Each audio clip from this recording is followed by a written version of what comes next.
Please rise and join us in the Pledge of Allegiance. I pledge allegiance to the flag of the United States of America and to the republic for which it stands, one nation, under God, indivisible, with liberty and justice for all.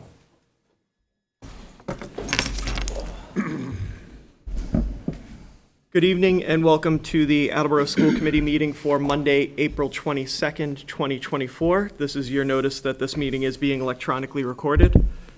The purpose of the meeting starting early is for our school choice public hearing. All districts must choose whether or not to participate in school choice by June 1st of each year. The Interdistrict School Choice Law, which is Mass General Law, Chapter 76, Section 12B, requires all districts to accept incoming school choice students unless the school committee votes not to participate or votes to limit the number of incoming students in particular grades. As this does impact the budget, we do allow this to be, or we are required to have a public hearing. So we will get the public hearing started. As a reminder to the committee, the public hearing is separate, is unlike public forum in that we can engage in discussion with anyone that addresses the committee and can ask questions of speakers and ask questions of the administration that are presented by the speakers. So with that, I will open the public hearing and invite anyone up to speak in favor of school choice. Anyone to speak in favor? Seeing none, I will invite anyone to speak in opposition to school choice. Anyone to speak in opposition? Seeing none, anyone to speak neither for nor against school choice? Again, neither for nor against. All right, as has been custom in recent years, I'll allow an extra minute or two for anyone else to come and speak should they arrive. So we'll hang tight.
All right, I think it's safe to end the most awkward 2 minutes of our television viewing.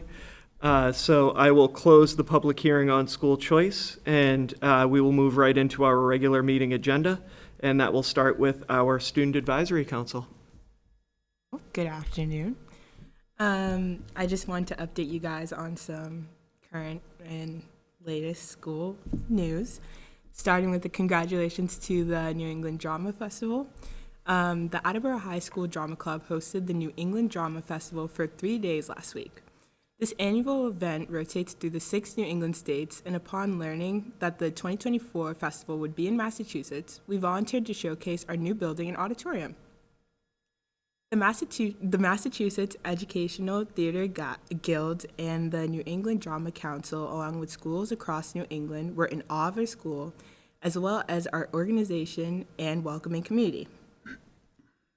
Schools from as near as Pawtucket, Rhode Island, and as far away as Skowhegan and Maine traveled to AHS to perform their plays, discuss the plays, and attend theater workshops. The performances amazed the audience, and new drama connections and friendships were made by the students. Our own spectacular Mr. Pete Tarsi, with his team of staff, students, and drama families, took this event to an entire excellent and new level. Congratulations to them. Secondly, congratulations to our Leo Club recognition. Our AHS Leo Club was awarded Massachusetts Leo Club of the Year recognition this past week, led by Karaya Johnson and Emma Smith Henningsen. Okay.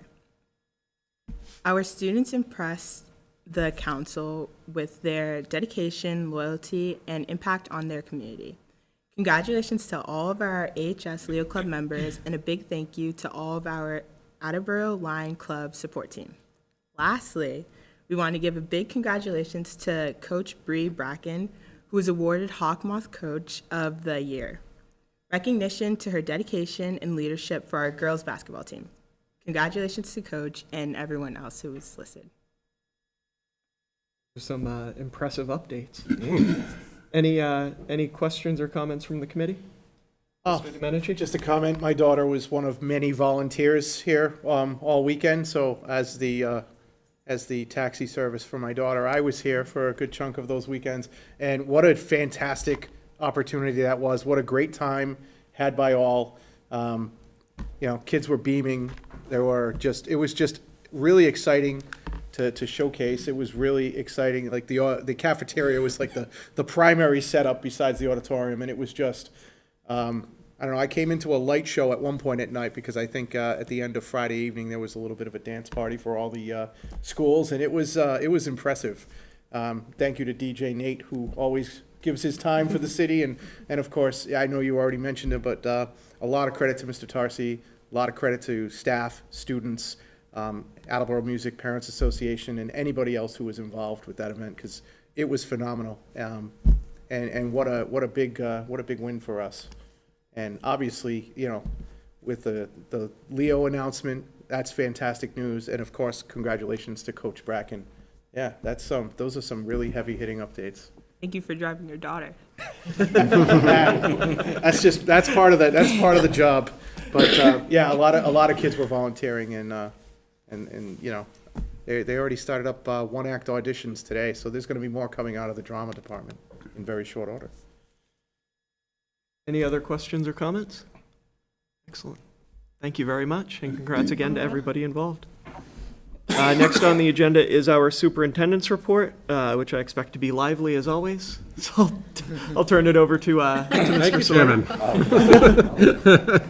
Not quite sure to make of that. I have a couple brief updates for the committee this evening. The first regarding commencement, which we're planning for May 31st. It'll be here before we know it. And we've been talking with the high school administration about what we need to do as a district to support their efforts to put on the best possible event. We've talked about for quite some time that from a district perspective, we need to showcase graduation as our proudest moment as a district, and I think we've come a long way in making sure that we align our actions with that belief. But one of the challenges we face as a district is, traditionally we try to have the graduation outdoors, and then the weather doesn't always comply. And the way that we've handled that historically is to plan for both indoors and outdoors simultaneously. This comes at double the cost and comes at double the effort on our staff to have to set up and put in the technical support to be ready to go in two places. And so in talking with the administration, we have a different thought about how to certainly accommodate outdoors when the weather allows, but to try to get out of the habit of needing to set up two graduations when we only have to run one. So to help explain what the parents and families can expect for this year's graduation, I'd ask Ms. Campbell to join the table. Thank you, Superintendent Sawyer. Good evening, Chairman Geddes and school committee members. Thanks all for all that you do. As we arrive at some of the most traditional and important high school end-of-the-year events, we've been reflecting on this year's special occasions from last year's. Last year, we had a lot of firsts, and this year, what we need to determine is what went well and what, if any, shifts need to be made. So as Superintendent Sawyer alluded to, graduation is without a doubt our most forward-facing and monumental event of the school year. Our Attleboro High School students and their families deserve the best, and it's important for us to get this right. Historically, Attleboro High School has preferred the outdoor venue of the field, and I can understand why. The field is gorgeous. On a beautiful night and the sun is setting, it is spectacular. It's nice that there's enough space that just about anyone can bring a lawn chair and watch. So right there, the outside venue tells us it's a win. Last year, what happened was weather did cause us for a very quick pivot Friday morning. And outside quickly turned into an inside celebration. And considering it was our first year having it really outside where it was, kind of put a little bit of a quick learning curve for us to have it inside. But what we learned from last year, feedback from families and students and staff, I think is worth us reflecting in. And when we had it in the gym, it allowed families to see and hear their child being announced. So that was a little bit different from previous years in such a big setting outside. But families said it was, not only was I able to hear my child's name, but I was able to take pictures from where I was sitting and see my child. Many people said it was nice to have a cooler venue that inside had air conditioning where previously the old building did not. What was really cool, and I have to thank Mr. Jonathan Plord for this, but our gym presentation was able to very quickly be streamed into the cafeteria, set up with a big screen, as well as streamed right into the Bray Auditorium. No one was turned away for having a comfortable seat, and everybody had a good view. So that was different than in the past. Graduates were able to proceed into the building as well as recess out of the ceremony in the gym in front of family members. So some people came up to me and said it was so nice watching the graduates come down and walk into the gym. So that was something different. And again, we were just trying to figure out the best way to do the ceremony, and we did learn from it. It was nice that people reported back you could hear everything. You could hear everything clearly. You could hear the students speak. You could hear the speaker, the staff speaking. And really what we feel was one of the most positive outcomes of the event was what we did at the end. And what we were able to do, and it was almost magical, but the skies kind of opened in the best way. The sun came out after a rainstorm, and we were able to go out on our beautiful lit patio at dusk. Families and graduates were meeting and hugging and smiling and taking pictures. Students that wanted to go over to the field and take their, memorable pictures on the field with their friends did that as well. It was a really nice night. I think we can say we were relieved because we want to do right by the students and their families, but we were also surprised that, wow, maybe this is worth us thinking about. Is this something we want to be doing moving forward? So what we would like to do, with an agreement from the committee is we want to be able to make a decision Wednesday night before graduation and Thursday let the families know. So we'd like to be able to watch the weather. I feel at that point, we're probably going to be able to make a pretty good prediction of what Friday night looks like, and then we're going to stick with that. It was stressful for everyone, for facilities, for the rentals, for staff, for the students. We practice inside, we practice outside, to be able to make that decision for Thursday morning to announce and then stick to it for Friday. So that's kind of where we're at, and we're hoping we can run that by you. So I think we're tremendously fortunate to have two great venues. It's a good for problem this. to have. It really is. And it's a good problem to have in rather than creating the alternative of rain dates or anything like that that can disrupt families' personal celebrations, graduation parties and whatnot. So we are fortunate in that way. But that being said, I've been a part of two last-minute transitions to indoor events and have seen the angst that can put on the staff. So I think if we're not choosing one venue permanently over the other, I think Wednesday is a good time to make the decision based on the weather and announce on Thursday. But that's my thoughts. Any questions or comments, Mr. Storrs? First of all, I appreciate that you are putting priority to outside, because without a doubt, that is the better venue when the weather permits. So rather than just make a full change to inside, I appreciate that, we're going to stick with the outdoor venue when the weather is obviously going to cooperate. The one question I would have is, knowing the limitations of size, space area-wise, within the gymnasium, which again, it did pretty good last year. But space-wise, the cafeteria is so much bigger. Would that not be a better venue for the alternative indoor rather than the gymnasium?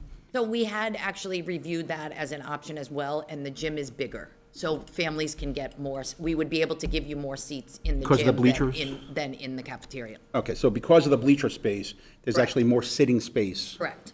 in the gymnasium than in the cafeteria, even though the cafeteria is, It of looks course- bigger, but the seating is greater in the gym. Okay. Good question though, Jim, because we were thinking the same thing, and, do we put graduates on the stair, and we Yeah, tried to exactly. really kind of explore different options. That's exactly where my mind was. Put Yep. the students up at the stairs, put the dignitaries up near the stairs, and then have everything else for the, for We the would limit families. between 2 to 3, and you know what I mean, 2 seats, and the numbers change. And again, I depending on appreciate that you graduating guys class. looked at that, so, thank you. Sure. And just for clarification purposes, with the gym, the number of family members that can attend in the gym would be the same as the number of family members that could attend in the stadium. Correct. And then overflow for the people that would be parked at the dead end, hanging out at Or on the Studley. outside of the fence, we're able to seat them in the Bray Auditorium with it being streamed in, as well as the cafeteria. So we had 3 setups last year. Again, we were kind of creating this as the day went on, and it worked out beautifully.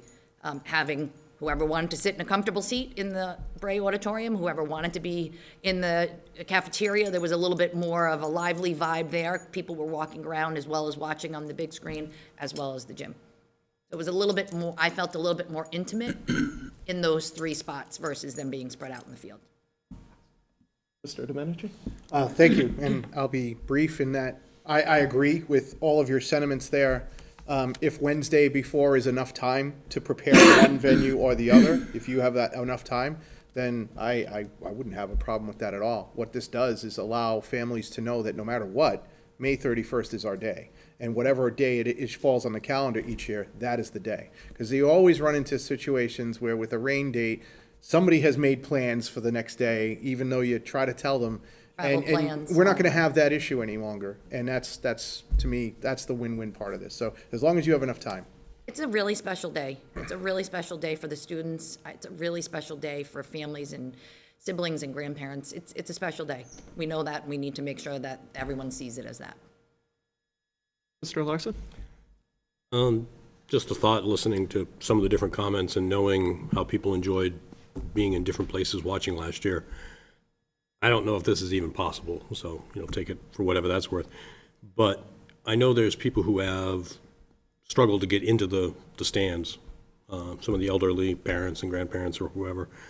Would it be possible, or could we look into the fact of, even if we're going to be outside, to open up the cafeteria with a big screen for other family members who, aren't comfortable outside for whatever reason, aren't comfortable trying to get into the stadium seating for whatever reason. And, I don't know, this is something we'd have to work out with double ACS.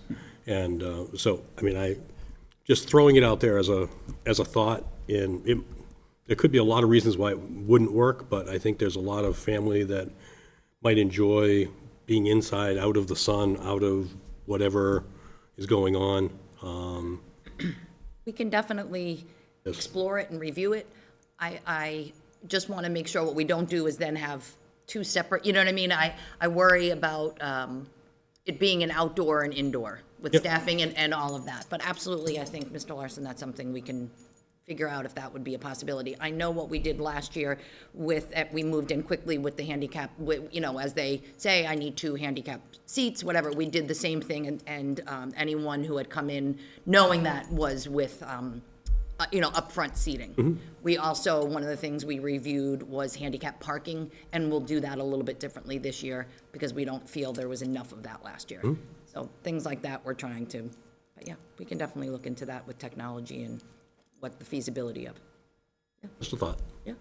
Given that that was part of the way we did it in the old building, it's hard for me to believe that we can't pull that off in the new building. But having not done it yet, I think Ms. Campbell's answer is appropriate, that we will look into it before we promise that that'll be the case. No, and there could be a lot of good reasons why it's a good idea, but I can't Imagine what know. they are, but I don't want to promise what I can't, what I don't oversee with, you know. We'll double check our instincts on this one, but I honestly, I just assumed that we would do that either way, because we always have. The number of people, when it's outdoors, who want the indoor is low, but it's rarely zero. So it's something we've always offered. And given the proximity of the cafeteria to the stadium now, I think more people might feel more comfortable with that choice than did when it was further away. going back to the principal's comments, you know, it's a brand-new building, we're still in that whole, we haven't done this before yet. Yep, exactly. We're still learning this year, but again, Yeah. as we said earlier, these are wonderful problems for us to have here at Attleboro High School. Thank you. Mr. Storrs? So in years past, whenever the graduation would be over and the students and the dignitaries and everybody leaves, the field hockey field would become kind of like the place where all the students and families would start going and hugging and pictures and all that other stuff. Obviously, we don't have that now. It's very different. So where do we see that area now being? I mean, I would imagine it would be the area behind the school, on the other side of the cafeteria. The only drawback would be the amount of students and family members. Is that a big enough space? It was last year. Okay. So the patio was, it was so nice, and the way the lights are underneath the stonework, and people were kind of milling around, it was actually far better than we had anticipated. Great. There was plenty of space. I would imagine if it's outdoors, some people will stay on the field for photos, some might go over to the patio for photos, so I think whether we're going this way forward or this way in, I think this space is sufficient. The field between the locker room doors and the stadium is pretty significant. Yep. Okay. So So between that and. Yep, the behind patio and ca- that yeah. space. Great.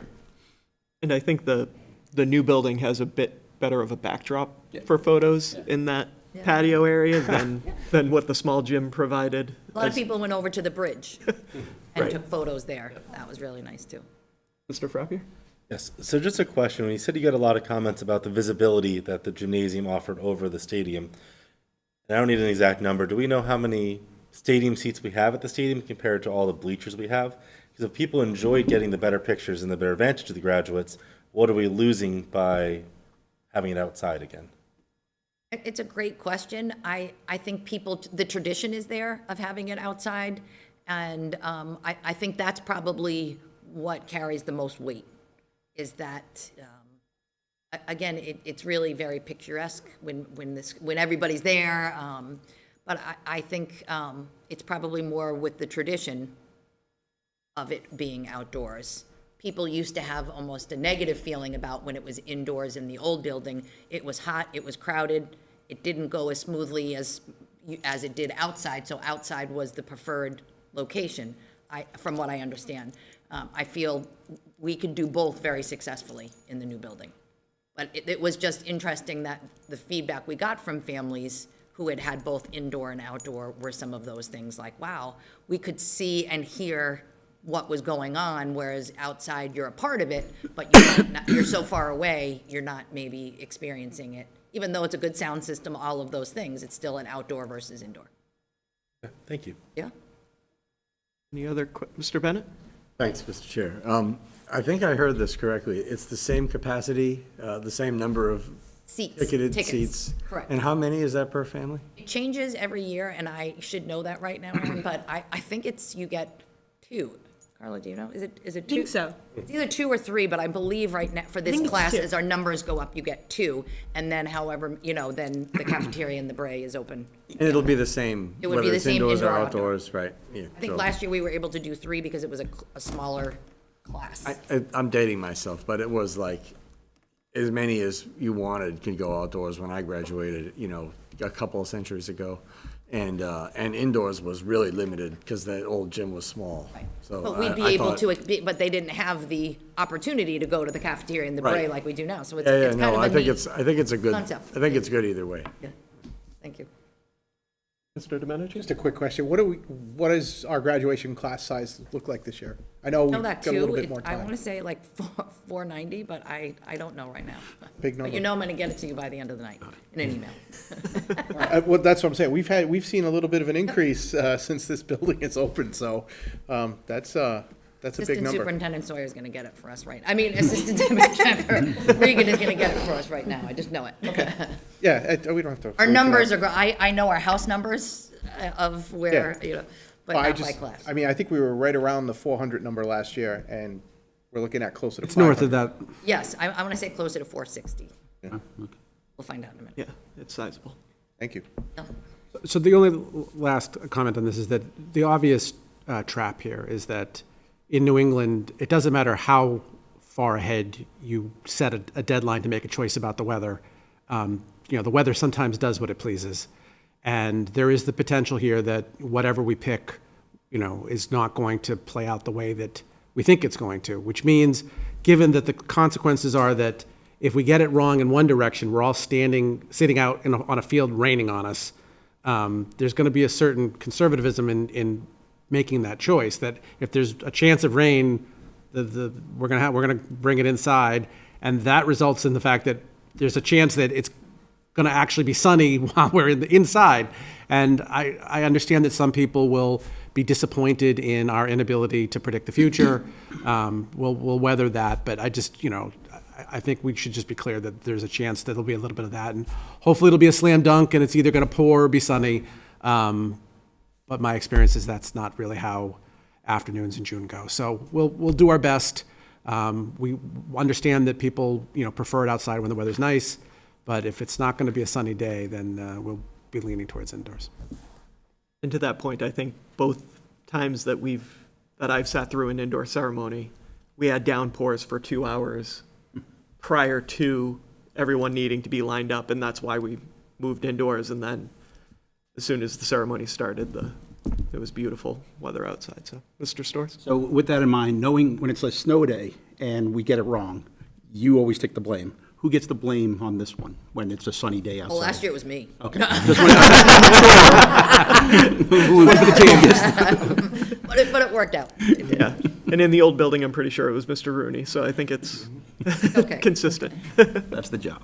I think once people have a little more time, I think it was the Friday morning decision that had, if you can kind of sit with something for a day, it's a little bit easier to acclimate yourself to what it's going to be.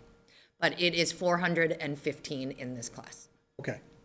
Probably our smallest graduating class for the next decade, at least. Thank you. You're welcome. All right, anything else? Come on. Excellent. All right, thank you.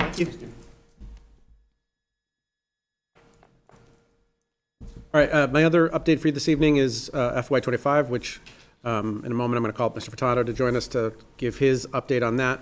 The good news is that nothing of any substance has changed since we last spoke, so that has kept the course. In the meantime, I have received some feedback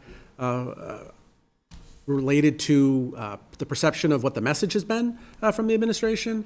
In a couple of media sources, I've heard a perception that we're somehow ringing the alarm bell.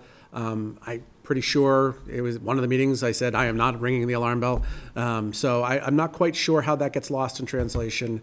But I just want to reiterate again that the message that we've been saying since December is that there is a real problem when it comes to funding the Attleboro Public Schools, but it's a funding problem, and it's a problem that the city shares as a whole. It's not about the city's priorities, it's about the city's capacity to fund all of its obligations, and the school, being the largest one by far, is obviously the one that is most easily identified, and the one that the people in this room feel the most acutely.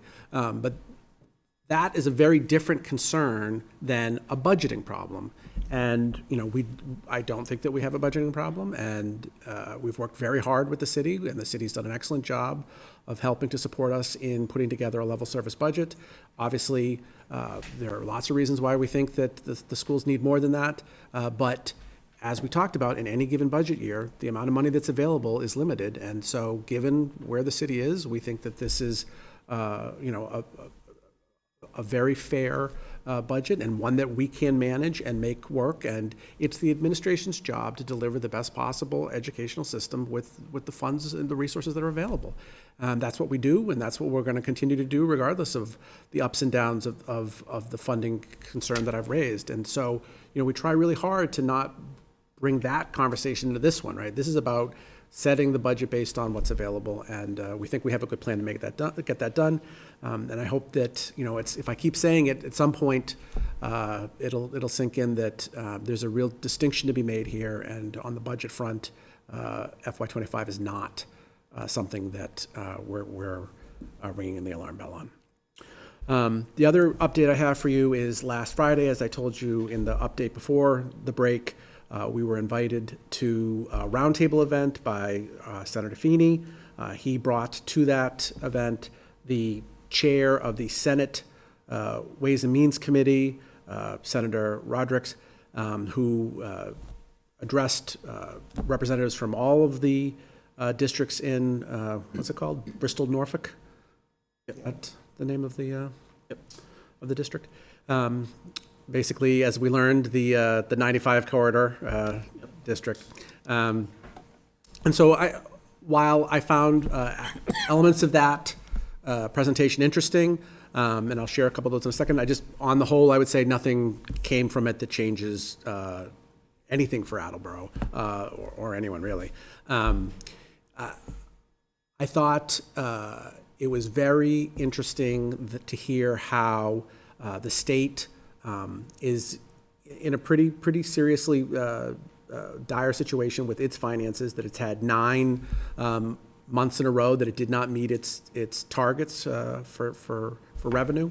March was the first one that broke that trend, and they're hopeful about April, but April's not done. So they're facing a pretty tough financial situation.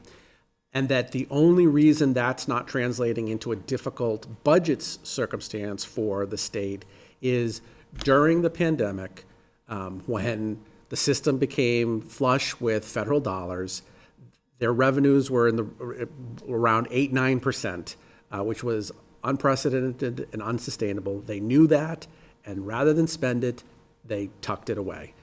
They put it into the state's stabilization fund, which is up to 15%, which is more than doubled since all that started. And they also put money into escrow accounts to fund specific obligations that they knew that they had.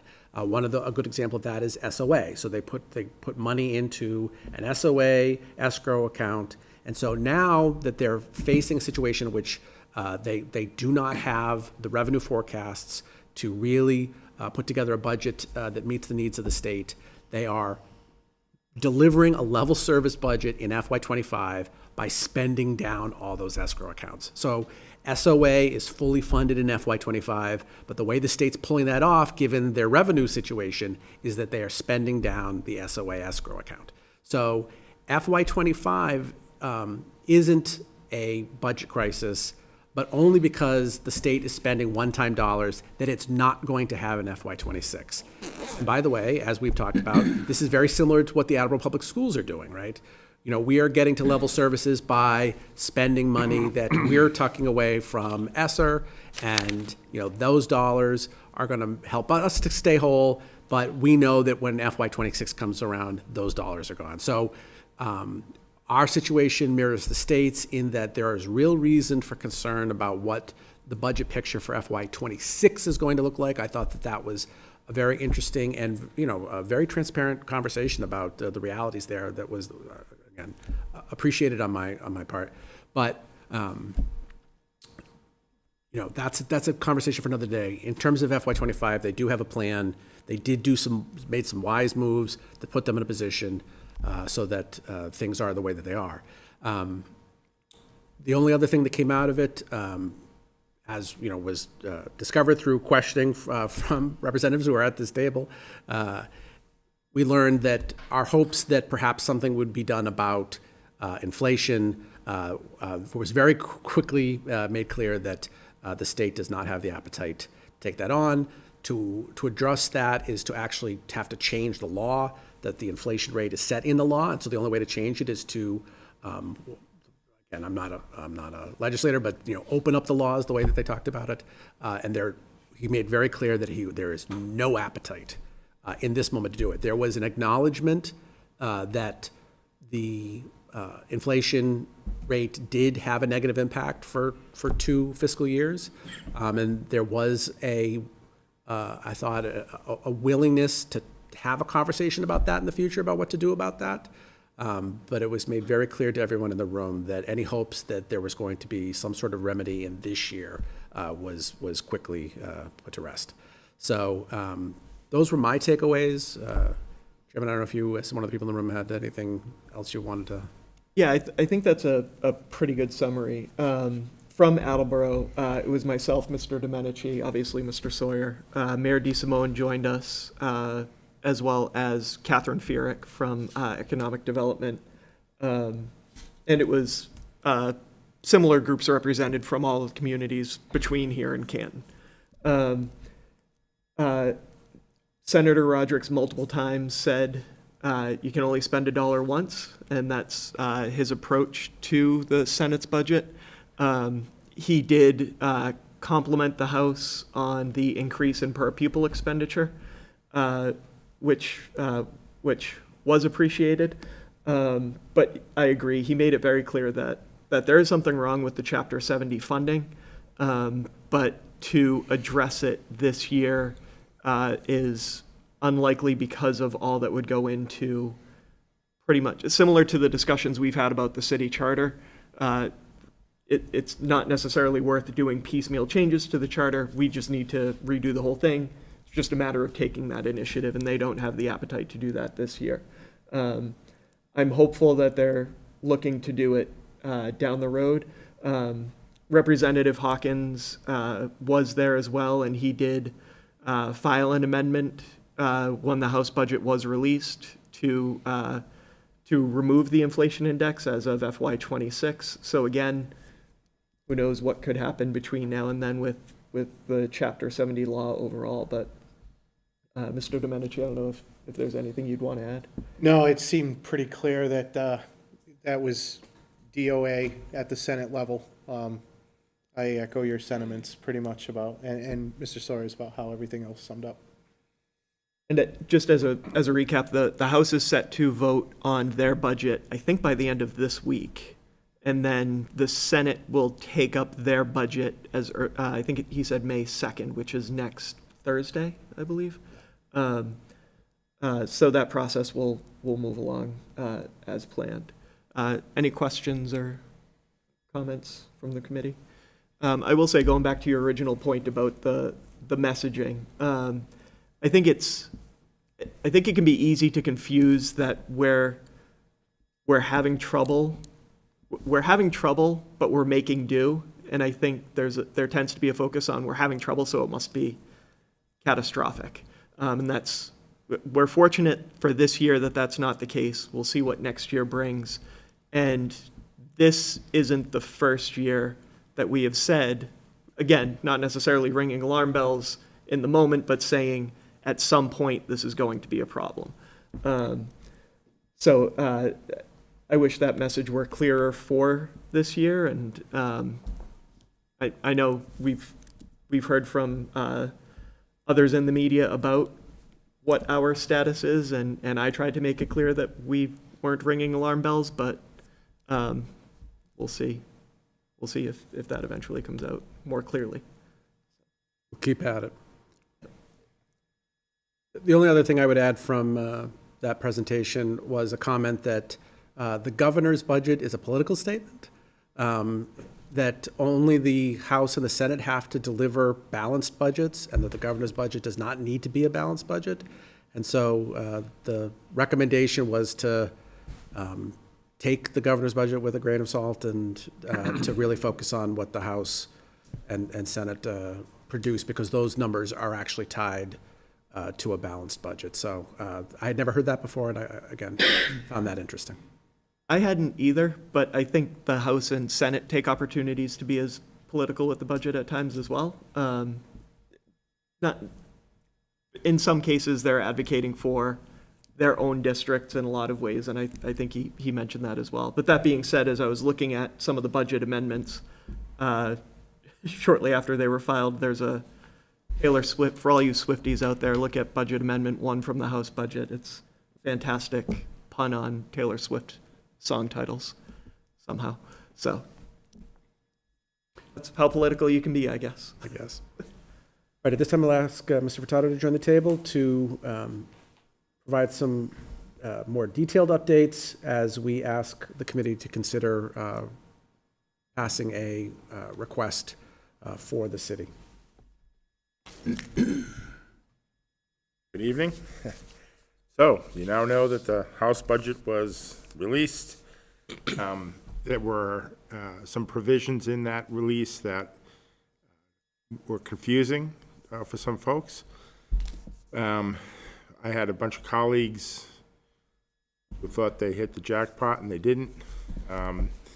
So we all heard about the $104 per student increase.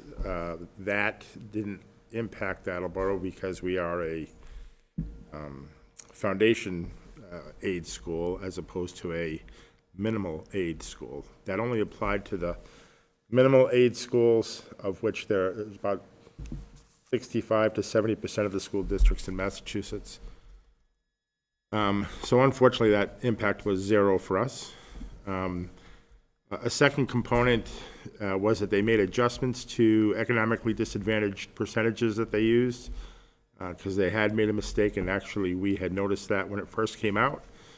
When they made those adjustments, it was less than I thought, but we benefited by about $38,000. So the cherry sheet, Chapter 70 number for Attleboro under the House budget is $38,000 more than under the governor's budget. Then the third point that I think is important is that the city took down the chin a little bit. The overall net support from the state to the city of Attleboro, including all of the aspects of that, was decreased by about $160,000 in the House budget.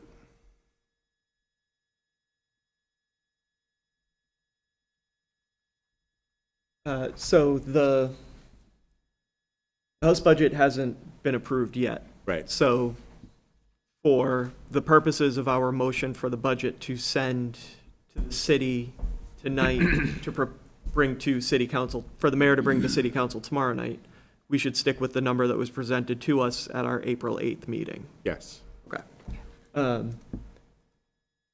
And then, as I said previously, the $104 was very appreciated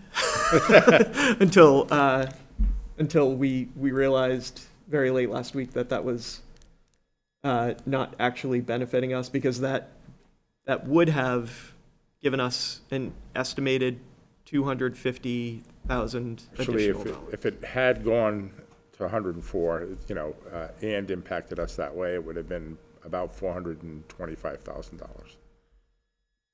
There was an expectation, again, this group of peers had an expectation that was just a negotiating ploy to get it, end up at like 60, but again, without the realization that it was a contingent of us that we're gonna see nothing no matter what the number was. So obviously, seeing that we're getting a $160,000 decrease is a little. City, yeah.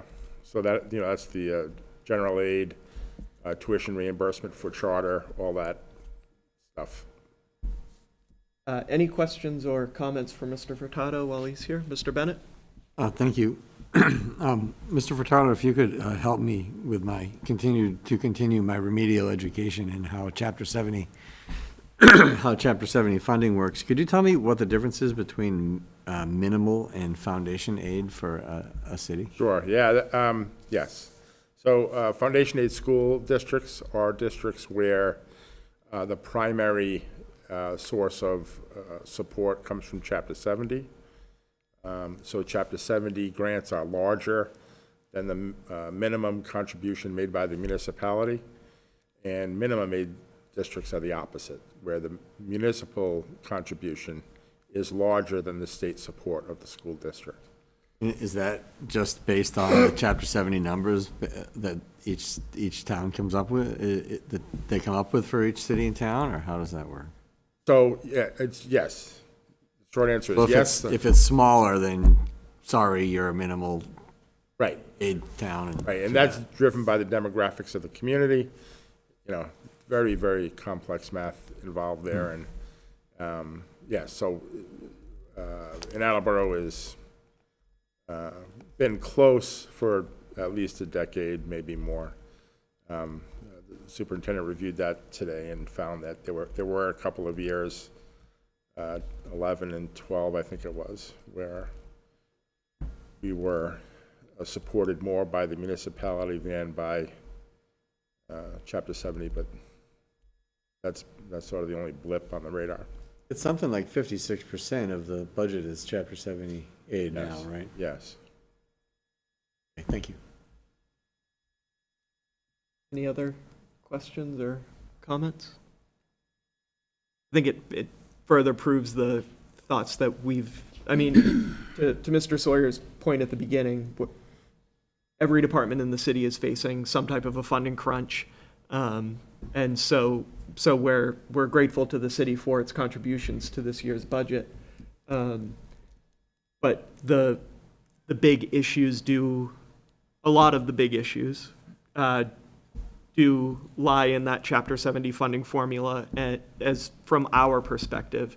And there are districts, we benefited more from Student Opportunity Act than most districts in the state, but not nearly as much as we were supposed to, and not nearly as much as other districts. And I think this is one of those instances, again, where Attleboro is a little too wealthy to benefit from additional state aid, but not quite wealthy enough to cover the gaps. And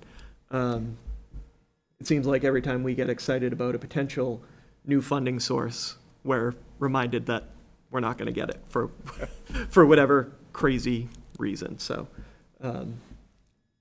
as disappointing as that is, I will at this time entertain a motion to approve the proposed, to approve the fiscal year 2025 budget of $103,881,653.95 as presented at our April 8th meeting. So moved. Second. All right. Any other questions, comments, or thoughts? Mr. Domenici? I was just waiting till we had the motion. Just a couple of quick points. It seems like this year, a lot of communities are feeling a fiscal crunch with cuts and layoffs, and maybe because Attleboro, we are where we are, where we don't, there are certain things we can't even provide to even consider cutting, but we're at least in this year fortunate to not have that issue. So I'm thankful for that, and I'm thankful for the cooperation with the city, with Mayor DeSimone and her administration, in what is a tight year. And, we'll cross our fingers for next year, but, we've been, that's a concern. And then the only other thing I will say is, one of the other things that Chairman Rodrick's brought up essentially is, like, you can tie all this back to essentially housing as an issue. Well, demographics 25 to 44 are moving out of the state. Companies are not bringing their people in, even if the state is very economically friendly for them, because of concerns about affordability. So that is kind of the golden bullet to, like, pretty much anywhere, not just here in Attleboro, but just the entire Commonwealth. So I took that away as an interesting point. And I'm not certain as to what fiscal year 26 is looking like. I am concerned. I'll certainly approve the budget that we have before us, because it does provide us with what we need for next year. Mr. Storrs? Thank you, Mr. Chairman. Yeah, so I always like not losing sight. I know it was talked at the last meeting, but I always like not losing sight of reality. And just to verify, this $104 million, how much above net school is that? It'll be just under 2 million. Okay, so that covers all the stuff that we've always been promised in the past, the hotel and the, et cetera, the 1 point yada yada, that goes into all that. So the 2 million above includes all of that additional above net school spending. Yes. If the stars were aligned and something miraculous happened, we always talk about this earlier in the process, but really, to have what we would truly want in the school district, what kind of budget would we need? Instead of 104, it would be much more about what? It'd be substantially more. We talking 10, 20 million more? 25, Wow. $30 million. I just don't want to lose sight of that, because every year we have that same discussion. You know, that if it was what we really need, it would be, you know, it used to be 5 million, and then it went to 10 million, now it's 25 Yeah, million. it grows, you know, the demographics in terms of net school spending funding by school districts in Massachusetts, we keep moving away from the average. And that's what I wanted to, because I've seen it over the last decade, it just keeps increasing the amount that we say that we should have and how much we accept. Now, look, I understand this is a tough year, and I'm very willing to accept this budget because it's going to keep us whole. But I didn't want to lose sight of that, so that's why I brought it up. Thank you. But just for clarification, when we had the joint meeting with the city council in December, I think it's two different numbers. If I remember correctly, the administration pointed out that it's about $11 million in staff and services to best provide education and services for our students and families as of now. But if we were funding the school district at the average rate above net school spending, we would have $25 million more in funding available to us. Correct. So it's, Yeah, and I think it's also important to point out, like, that extra 25 million, we're going to be able to do what we need to do without it, but that's the kind of thing that would allow us to have smaller class sizes and all those other things that for years and years and years, we've been talking about, that's what would be best for our students. We always are able to do what we do by having 28 students in certain classes and so on and so on. We would love it to be in the 20 area, but we just keep getting further and further away from that, but I appreciate that you brought up yeah, it's the that, discussion that we had before, yeah. that distinction there. And to the point of inflation, last week at school building committee, which is somewhat unrelated, but I think the inflation point is worthy of this discussion. This high school was approved in 2018 for 457,000 square feet, 457,000 square foot building for just under $260 million. $260 million. Another high school in the state was just approved at 209,000 square feet at a total cost, correct me if I'm wrong, I want to say it was 428 or 438, $238 million. So a building less than half this size is being built for maybe Marginally less. for 90% of the cost of this building. So that just goes to show between labor, materials, and everything else, the remarkable inflation we've had in the last few years that, Mr. Sawyer's point, the funding hasn't been able to keep up with. Mr. Larson? And you bring up a good point, which is kind of what I was heading into. I mean, across the city, I mean, the inflation is hitting every department, including us. So, I mean, if you want to step back and look at it from the 35,000 square foot look, you know, you look at health insurance across the city, you look at transportation, you look at special ed. I mean, there's a certain percentage of everybody's budget, including ours and every other department in the city, that is growing faster than the income stream to the city across the board. So, I mean, there's just this continuation of a slow bleed. We talked about it at the finance meeting last month, and I don't know what the answer is. I don't know what the public's thoughts are. I mean, hopefully the state can step up someday and help stop that, but I think when you look at across the city, all the expenses that are there beyond inflation and beyond 2.5%, you know, I think there's going to be a day, I mean, we're going to see it ourselves here, but I think every department in the city is going to see it.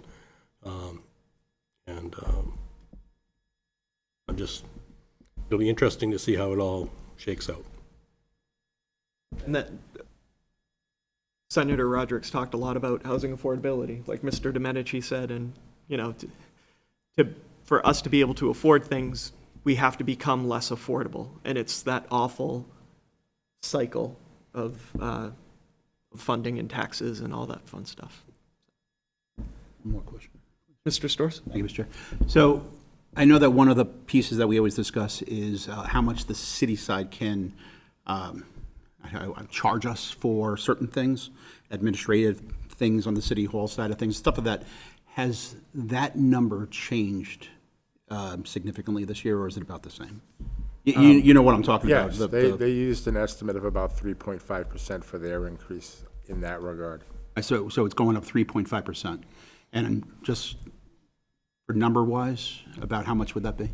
6 million. 6 million. So they're charging us 6 million for those administrative and et cetera costs. And last year it would have been 5 point, Or, okay. you know, no, maybe not that, 5.6 to 6, something like that. So about a little less than 500,000 increase Yeah. for those administrative-related things that the city side does Yep. for the schools. All right, I appreciate that. Any other questions or comments? All right, seeing none, all those in favor? Aye. Opposed? Motion Thank you. passes. Thank you, Mr. Furtado. So our last bit of business is Assistant Superintendent Regan's request for the vote on school choice.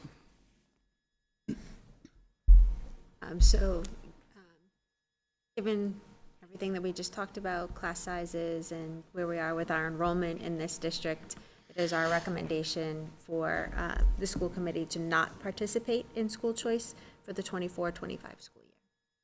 All right, so I'd already done a brief introduction as to what school choice was as we opened the public hearing.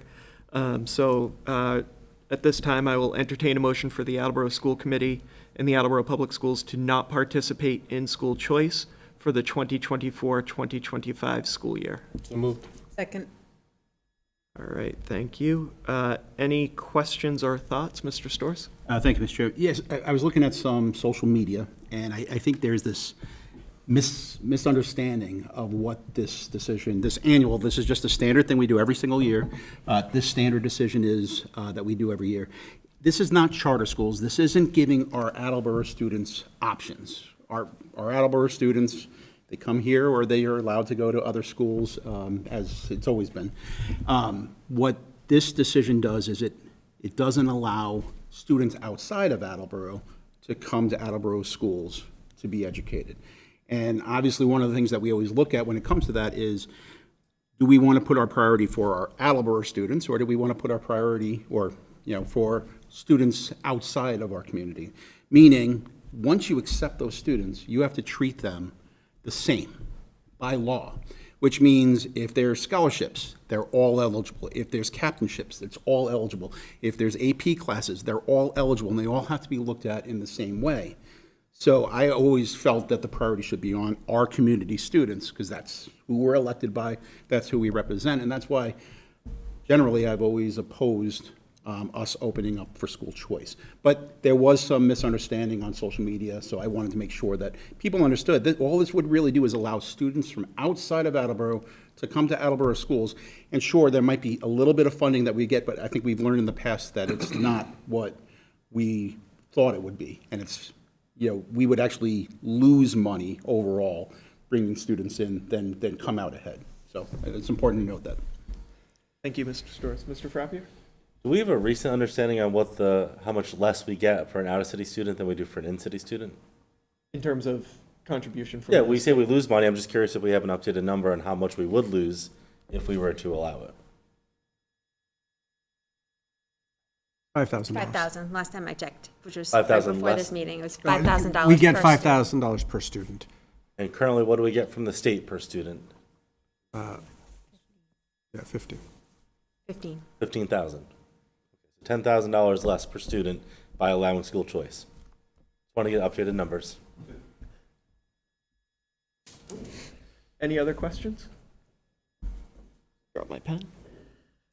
All right, seeing none, all those in favor? Aye. Opposed? All right, motion passes. That concludes my report. Excellent, thank you. Next item on the agenda is to approve minutes from our April 8th, 2024 meeting. I'll entertain a motion. So moved. Second. All right. Any questions or comments or updates? Seeing none, all in favor? Aye. Opposed? Motion passes. Consent agenda. Before I read through the consent agenda, I just want to double check. Item number 4, it mentions a contractual obligation. Is that Touch Life Photography?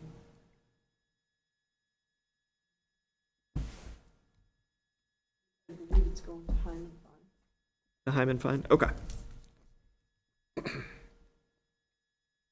Thank you. For the consent agenda, we have 5 items tonight. First is a motion to accept a cash donation to the High School Drama Club in the amount of $290.71 from audience members at the Prism concert held on April 10th, 2024, to be used for operating expenses when the Drama Club hosted the New England Theater Festival, April 18th through 21st, 2024. Motion to accept a payment in the amount of $16.80 from Bay State Textiles to Hill Roberts Elementary. Motion to accept a donation in the amount of $1,840 from the Education Development Center for teacher survey completion that can be used for non-instructional supplies, including food. Motion to accept the contractual obligation in the amount of $42.25 for Hyman Fine Elementary. And motion to approve a day field trip proposal for 140 8th grade Brennan Middle School students to attend Six Flags on June 7th, 2024. So moved. Second. All right. Any questions or comments on the consent agenda? Seeing none, all in favor? Aye. Opposed? Motion passes. Next item on the agenda is open forum. Is there anyone here that would like to address the committee in open forum? Seeing none, I will close open forum. Our next school committee meeting will be Monday, May 6th at 6:30 p.m. here in the Zito Conference Room. Between now and then, we will have our Finance and Budget Subcommittee meeting here in the Zito Conference Room at 6:30 on May 1st, Wednesday, May 1st. Any other updates or new business from the committee? Mr. Storrs? Oh, all good. All right. I'm good. I'm good. All right. Seeing none, I will entertain a motion to adjourn. So moved. Second. All right. All those in favor? Aye. Motion passes. Have a great night.